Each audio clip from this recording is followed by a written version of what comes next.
I'm going to talk about the two global crises and what they mean for resource juniors.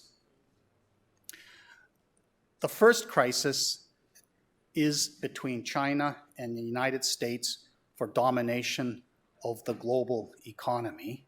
And this is going to divide the world into three groups, two of them which are main competitors, and the third group which is going to have to pick sides.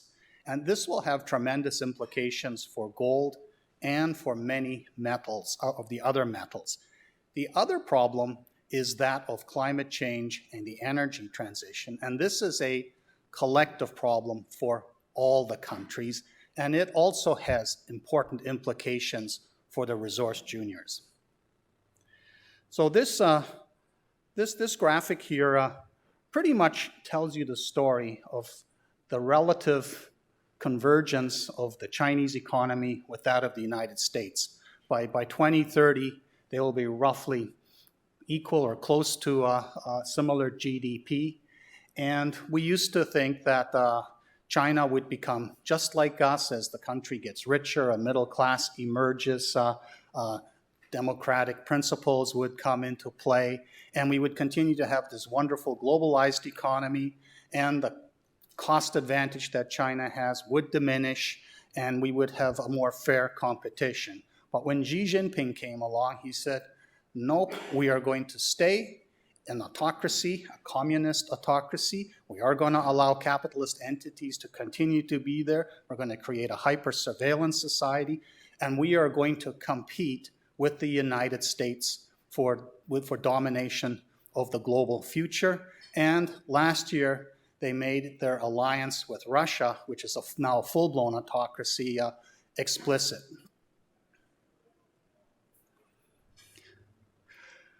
So these two graphics here are heat maps. In this one, the lighter colors are countries where there are civil liberty and political rights standards that are actually real, and the dark ones are the opposite, where they are very diminished. And this is more a gradational one, where the highest score, 100, is for the most free countries, and then the lightest scores are for the least free countries. And Freedom House has a system where it also defines countries as partly free. And this partly free group is the most important topic right now out there in the global economy discussions. And the Biden administration and the Democrats package it as a showdown between autocracy and democracy. And that's what I talked about in January. But since then, my understanding has evolved. And Alexander Stubb, the former Prime Minister of Finland, recently wrote a piece in the Financial Times where he said, no, it is not like the old Cold War of communism versus capitalism.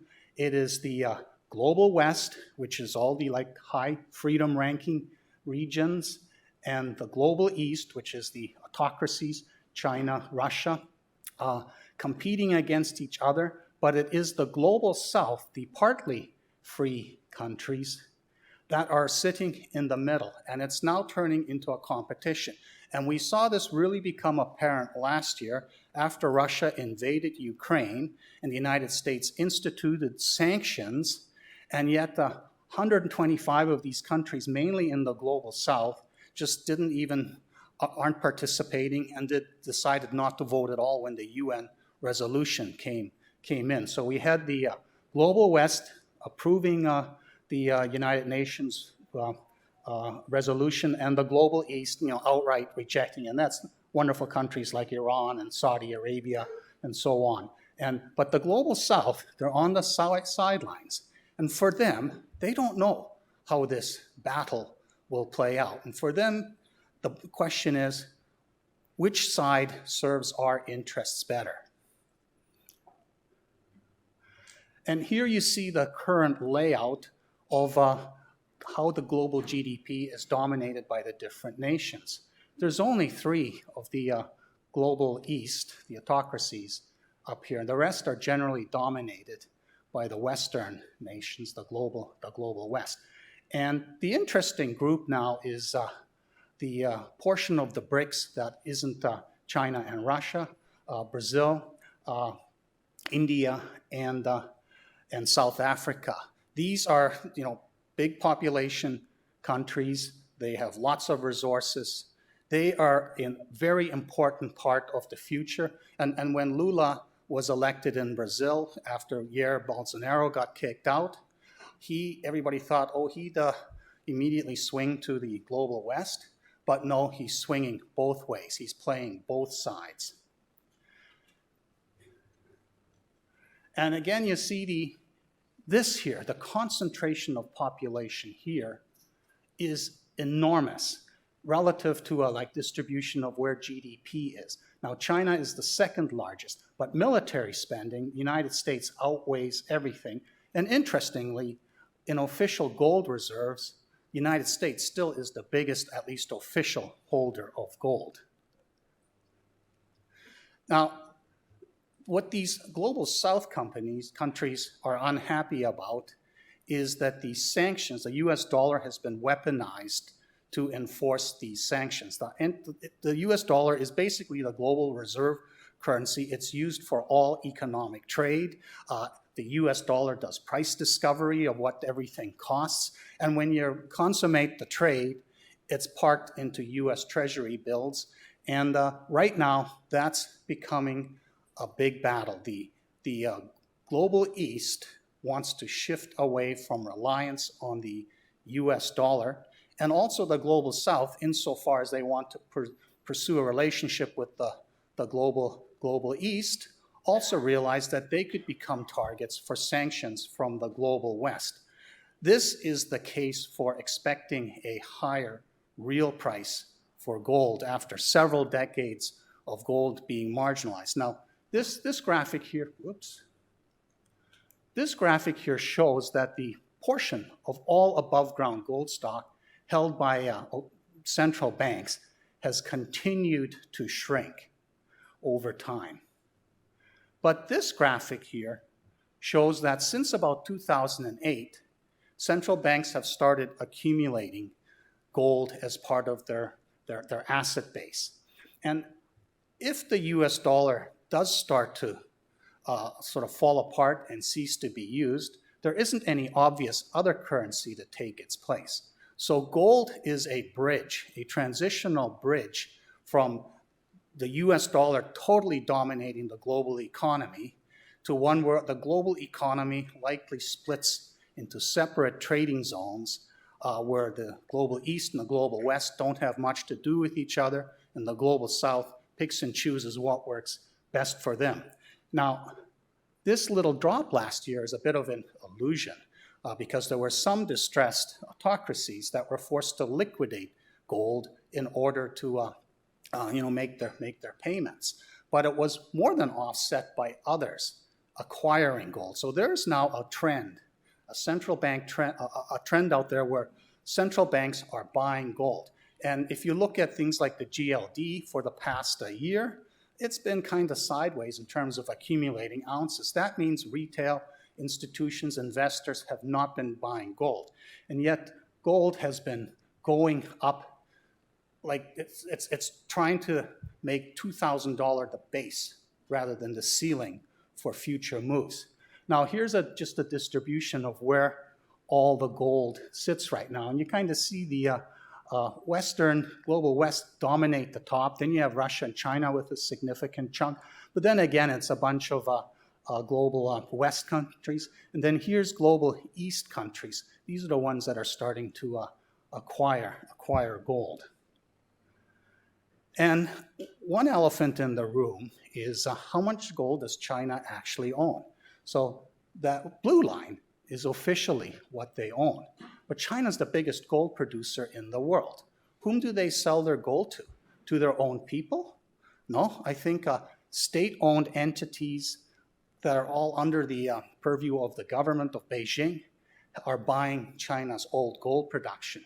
So if the reality could be that it's actually, this is what they own. So that would make China's official gold holdings almost comparable to that of the United States. It's a stealth acquisition of gold simply by not dumping it into the global market, which cranks out 95 million ounces a year. And right now, we have this debt ceiling thing, which is, I believe, really harming the resource junior sector. Everything looked really good in January, February. The January MIF conference was the best one that I have ever experienced. We had a bigger hall than this. It was full. There were even people standing on both days. There were people there, not just on Friday and less on the Saturday. And people are worried about what is going to happen with this. And it's supposedly about the national debt, but it isn't really, because no Republican president has ever failed to increase the national debt during his term by a greater amount than any other president. And Trump made that record in his term, and Biden, of course, is on track to making it an even bigger record with almost a 10 trillion expansion of the national debt by the end of 2024. This is really more a culture war type of a debate. And these two blocks here, the yellow and the purple, is the boomers. It's Social Security and Medicare, and they are continuing to rise way more than everything else. These two blocks are what you might call the working age people, the younger generations, millennials, Gen Z, and whatnot. This is untouchable, which is the national defense, and this is only going to go higher, especially if they allow the US dollar the US to default on its debt, and we see countries starting to exit treasuries to avoid all the consequences that come from it's like a self-fulfilling prophecy. The higher yields will crash the economy, it'll impact the rest of the world. And this sort of discretionary area here, that's all these interesting things, which private sector takes care of some of it, but you do need some sort of government infrastructure to make it happen. So this could turn out to be just a nothing burger. In the last hour, they come up with some token, take away some food stamps from some people, reduce Medicaid or whatever, and make tiny little cuts here. But there's no real desire to do anything about the national debt. It's just a power struggle. And probably by the end of this month, early next month, we will know what the outcome is. And if they do default, we'll find out what's happening. But we're all stuck in a kind of paralyzed limbo on the sidelines. We can't affect this in any way. And that's why the resource junior volume or value traded has declined in the past 3 months. But once we find out what it actually causes or doesn't cause, then that Damocles sword is gone from us. And I think for the summer, we're actually going to have a liftoff for the resource junior sector. And here's kind of a graphical presentation of the Dow relative to the Dow back in 1920. And we somehow managed to avoid this type of trajectory, but we're frightened that we could see an all-out collapse of everything unfold over the next few months. And what happens after that is really anybody's guess. But I do say that gold will go up in that scenario. And here's the thing with gold that's so important. This is $400 gold in 1980, inflation adjusted to the present, so about 1512. So gold at 1970, 80, wherever it is right now, it's achieved a real price gain of about 30%. But that's not really enough to move the needle for resource juniors, developers, explorers, even producers, because during this period, we've doubled the above ground stock through mining and harvested all the low-hanging fruit. So you have to go after lower grade to get any meaningful gold deposits, and we need a higher real price. And for the last 40 years, I've had to listen to all this yammering about inflation caused by fiat currency debasement, and that's why you own gold. Well, if you're an American, you're a fool for owning gold, because you've barely kept track with, you've done a little bit better than inflation, but if you sell it to get money to buy something, you're going to hit with a 35% collectible tax. And if you live in California like I do, you'll get nailed with some additional tax. So by owning gold, you've managed to actually still lose buying power. For the juniors to really get a bump out of gold, we need a real price increase where gold isn't just tracking inflation or a tanking US dollar. And that's a big question, is what could cause that? And my earlier part of this presentation was basically saying that it's the fact that the United States cannot really continue to dominate the world the way it has, which will put buying pressure on gold from all sorts of sources. And the interesting thing for the juniors is that a mere real price move to 2,500 is only 25% increase. If you buy gold at, say, 2,000, has massively leveraged impact on the NPVs of projects that are under development. It lowers the grade for the bar for what grade counts as a discovery. And we need that real price move in gold to arrive, and the argument for it to stay sustained to really underpin a gold bull market in the resource juniors. And this is why I have Westfault Mining here. This company, if you're like super rich, which I assume you're not or you wouldn't be here, don't buy gold. Buy instead something like this, because even at the sort of base case price that they have, this project's worth $3 to $4.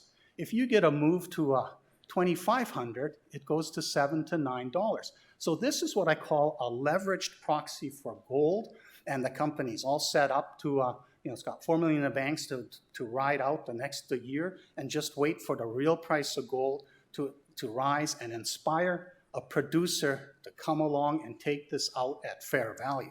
So if you believe the argument that the real price of gold will go up, this is the stock you put in your portfolio and forget about. And there you can see the sort of history of it. Nobody's really made money. All these guys who backed it here in 2014, there's a big rollback done here that's gone down. This thing is cheaper than it has ever been in its entire history when it first acquired the Hasbrook project. And that's gold. The other consequence of this global West, global East competition spiraling out of control is look how much metal comes from the global East. Russia and China. They dominate in 19 of the metals, and there's about 40 of them there. They represent more than 40% of global supply. If we end up with separate trading zones, we are going to have a problem in the global West, whose combined economy is much, much bigger than that of the global East. And that's, again, an argument to take the resource juniors very seriously, because when you have to look for deposits and mine supply from jurisdictions that are secure, that are not in the global East or in the global South that has aligned itself with the global East, you're going to need a higher real price for the metal that's in need. And this is where exploration in places like Australia, Canada, theoretically the United States, if they didn't have such a NIMBY opposition, that's where the focus, in my view, should be for the resource juniors. And so here's a bunch of scenarios. One, it's possible China implodes. I mean, it's got 20% unemployment for their Gen Z population, 16 to 24. And how long can you have this hyper-surveillance society where you try to keep everything under control? In a scenario like that, the global West stays dominant with the United States at the head. Now, the United States has its own suicide mission and wants to tear itself apart through its culture wars. And it's possible that we end up with a scenario of the disunited States of America, where like California, which has more people and a bigger GDP than Canada, is not going to sit there and have various religious dogma and anti-woman stuff and anti-gay stuff jammed down their throat. If it comes to something like that, where Washington is dictating the Republican platform, the United States will not hold together, and that's a nightmare scenario. I do not want this to happen. The other wild card is that India, which has been a late bloomer, is now the most populous nation in the world. This is the year that India passes China, and it has a much better demographic than China. China has a horrid demographic. which is only outmatched by that of Japan's. If India can get its act together and it can become the next super cycle driver, it probably can't reach that till 2030. But in a case like that, the global West and East will probably stop fretting about each other, and we'll all just try to cater to India. And India and China, of course, they're not particularly great pals. I mean, we saw that in the Himalayas when the Chinese army trashed the Indian army and tossed them all over the cliff into the ravine or whatever. So they are not going to be super pals. There's not going to be a India-China alignment. So that's a scenario where we do go back to a globalized economy. Another scenario is that a frustrated dictator unleashes nuclear Armageddon when he realizes his whole game is failing. And then just to be silly, AI may become sentient, neutralize all the weapon systems, and establish a new, so far unimagined world order where we're just puppets from all this electronically, algorithmically controlled stuff. And that's what the media is now fretting about. Gosh, are we reaching that point where this can happen? But the scenario that I think is most likely is the one of fragmentation of the global economy into a global West, global East with global South picking sides. And that has implications for gold, and it also has implications for certain metals. Now, the other half of my talk here, I guess I've just run out of time, so I will take longer than I'm supposed to. But this was the key part of my January talk in Vancouver. And it is the net zero emission goals for the energy transition, which is the new buzzword for global warming, climate change mitigation. And the International Energy Agency has put together a document which really explains all the steps that are needed to make a 1.5 degree rise Celsius by 2050 the limit. And they focused on the 2030 goals, and in particular, how many electric vehicles are needed for this transition to stay intact. And what's fascinating is the metals they have identified as being important parts of this electric vehicle explosion. Now, electric vehicles for a long time were sort of policy driven, but in 2021 it became clear that the car industry had embraced electric vehicles. And regardless if, say, Trump gets back in power in 2025 and declares fossil fuels forever, the car makers are not going to pay much attention. So this trend is already there. And China, which has a fatal dependency on oil it's already made the switch to electric vehicles. It's never going back to internal combustion engines. And this is the graphic I pulled out of that 400-page report, which is the most important graphic for us. This is what the IEA says is needed in terms of additional metal beyond what the macroeconomy is going to consume by 2030. 50% more copper. And that's huge because copper is already a $200 billion a year market. 600% more lithium, 100% more nickel, 50% more cobalt, though everybody's substituting out of that, so that one's questionable, and 100% more neodymium, or the magnet rare earths. And copper and nickel, here you can sort of see who dominates in its production and how it is distributed. Again, if we have this scenario of a fragmenting global economy, Indonesia is not very likely going to align itself with the global West. It'll align itself with the global East. So Indonesia is now the nickel powerhouse producer, followed by the Philippines, which is also here in the backyard of China. Copper is more diversified, but Chile itself is a bit of a problem because it's developing resource nationalism. And this is a big thing about this new conflict. During the Cold War, the United States had no problem supporting a right-wing dictatorship so long as they were going to oppose the Soviets with their goal for distributing communism all over the world. China's not interested in making everybody a communist. China is interested in itself using the whole world to serve its interests. It doesn't care what religion you are. It doesn't care whether you're a right-wing dictator or a left-wing dictator. This is what's different about this future that's unfolding. Now, lithium is the one that excites me. I don't know when this gold breakout will take place. I don't know, when the copper and nickel and all that will take off. There is a potential recession coming. We've seen a sell-off in commodity prices because China's post-zero COVID rebound has been very, very slow, much slower than expected. And with interest rates still going up and inflation being persistent, there's potential for more rate hikes. And if they do allow a debt ceiling default to happen, well, that implicitly implies higher interest rates. It probably spawns defaults in real estate that causes real estate to decline. It's pretty much an ugly future going forward. But the lithium problem is a separate track.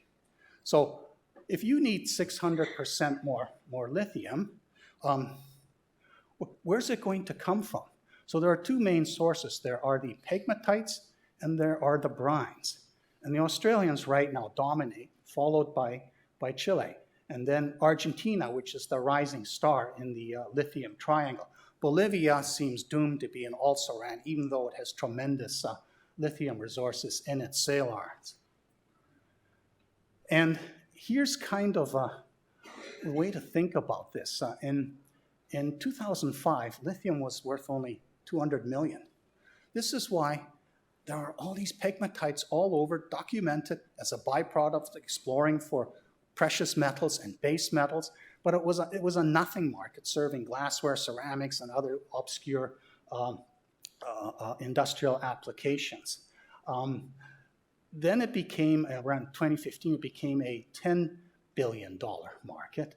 Last year, depending on what price you use, this is really unrealistic because even though spot lithium carbonate traded there between 30 and 35 all year, much of the lithium was forward sold at lower contract prices. So I suspect it was more like a $20 billion market last year.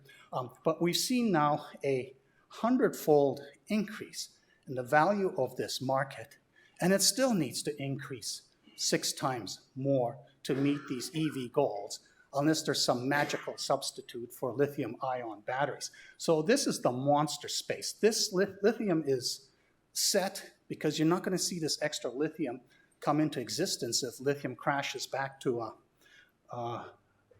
like below $5 a pound like it did after Lithium Mania 1. This was Australia coming on stream here, and they oversupplied the EV-related demand, but then that reversed. And this was that weird period where the car companies said, screw ICE cars, we're into the EV portion of the energy transition. So we had this ridiculous spike here. And then we had this horrible bungee plunge, which terrified everybody the last 2 months, and said, oh, is it going to crash right through $5 so that all these plays are dead in the water?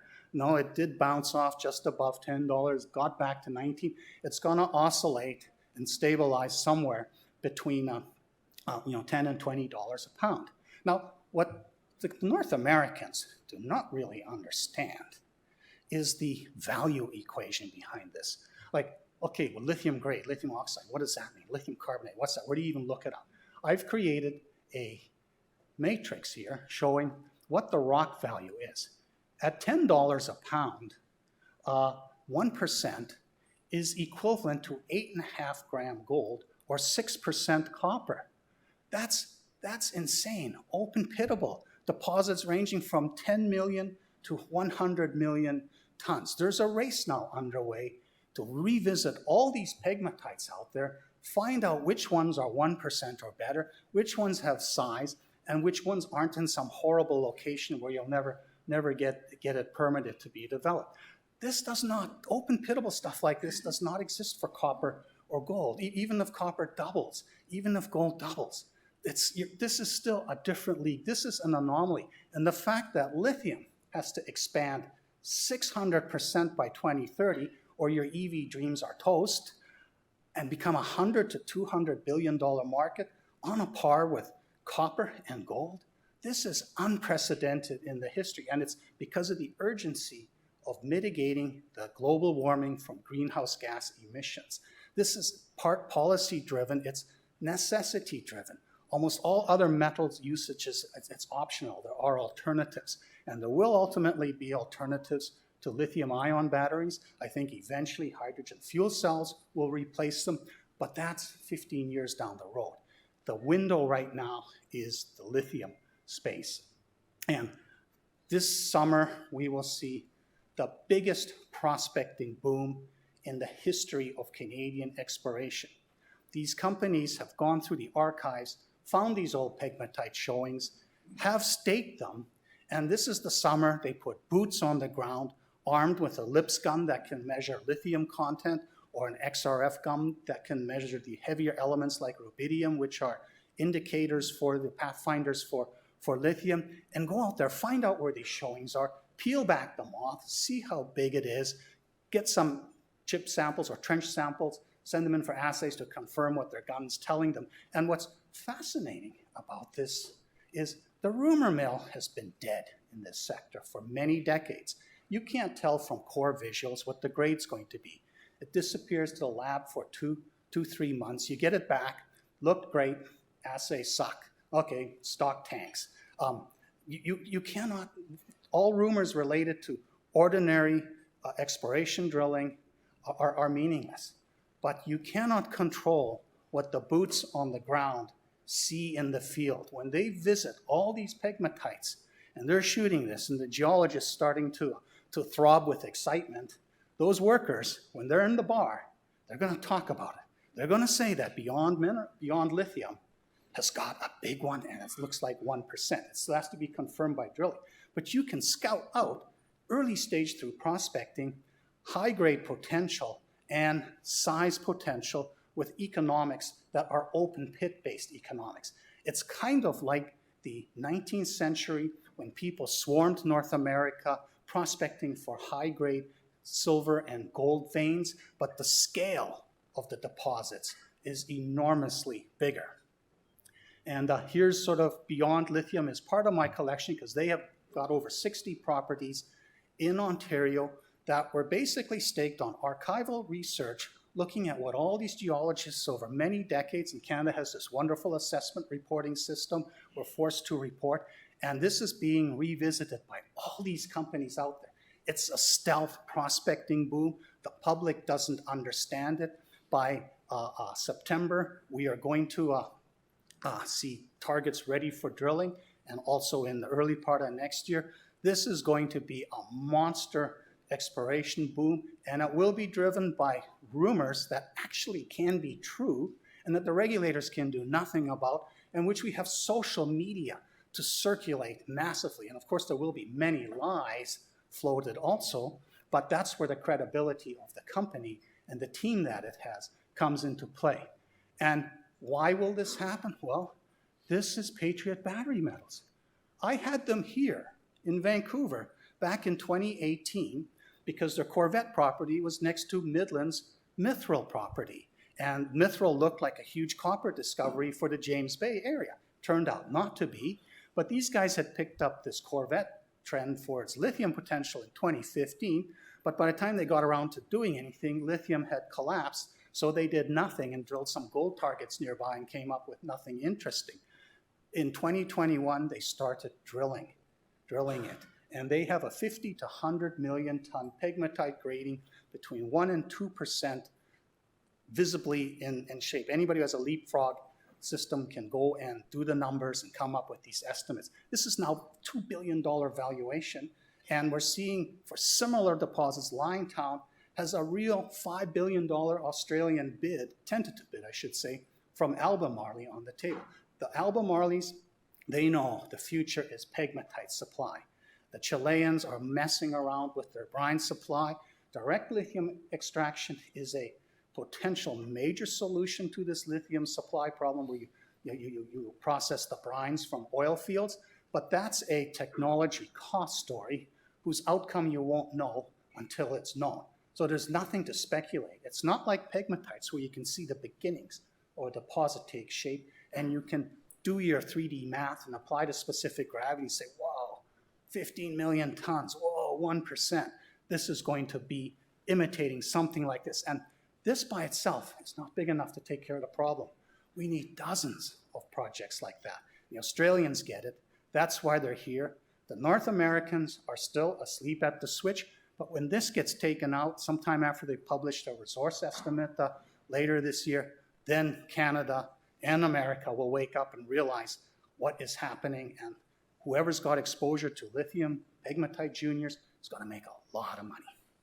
Thank you.